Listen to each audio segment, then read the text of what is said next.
Let's continue our coverage of the August 6th primary. And now we're going to focus on the Circuit Judge Division 1 race. And we have Jerel Poor joining us. Thanks so much for taking some time for the Parkland Podcast. Appreciate it. Thank you. I'm glad to be here. Awesome. Tell us a bit about your position as judge. As you were getting ready to do this interview, you said, the more people don't hear about me, that's actually a good thing, right? Yeah, well, I'm the circuit judge, so I'm kind of a jack of all trades. I hear everything from like a driving while revoked, if someone's been driving while revoked like a lot of times, and all the way up to first-degree murder. So if you never see me or never hear my name, that's probably a very good thing. So.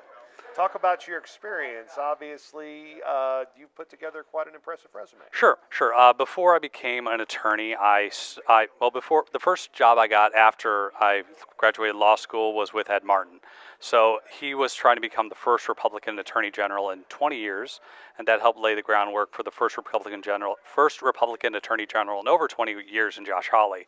And from there, I went and worked for a corporation as a corporate attorney. So I dealt with the complex matters of the FDA and international health agencies.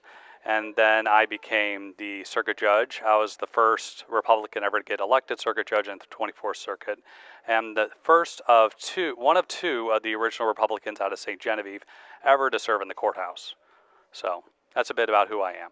When you talk to a state representative, for example, and you ask about priorities, it's easy for them because they can talk about jobs, they can talk about crime, they can talk about the homeless situation.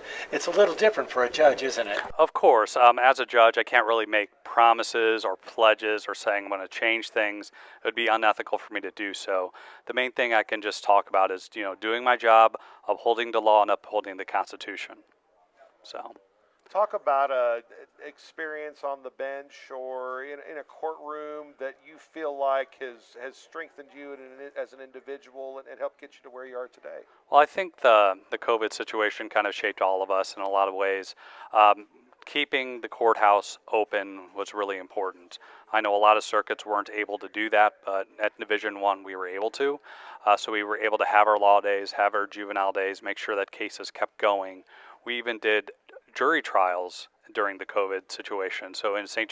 Francis County specifically, we did jury selection in the Armory.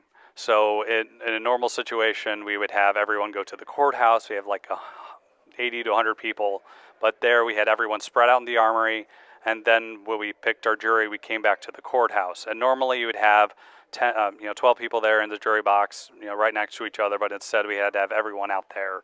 So just finding ways to do things within the regulations which have been given to us was quite challenging, and I'm glad they were able to do that. Talk about the transition from being an attorney to getting behind the bench and being a judge. Was that a kind of an eye-opener for you? It was an eye-opener. It was a bit of a transition because my law was corporate, so going from corporate to primary criminal was a little bit different.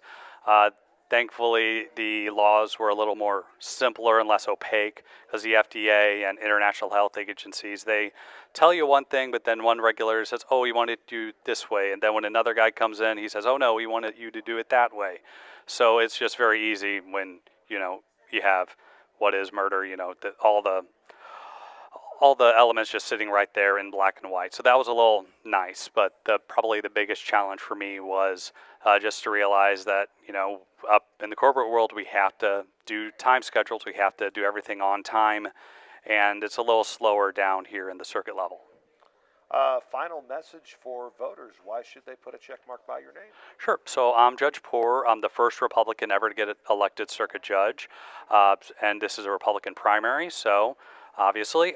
Also, I am the son of an auto mechanic, the grandson of a pastor, the great-grandson of a Missouri farmer. My mother was the very first person on her side of the family ever to get a college degree. I'm the first man on my father's side of the family ever to get a college degree. So I really appreciate your support on August 6th. Thank you. How do people find out more about your campaign? Go to poorforjudge.com, and you can also find us on Facebook.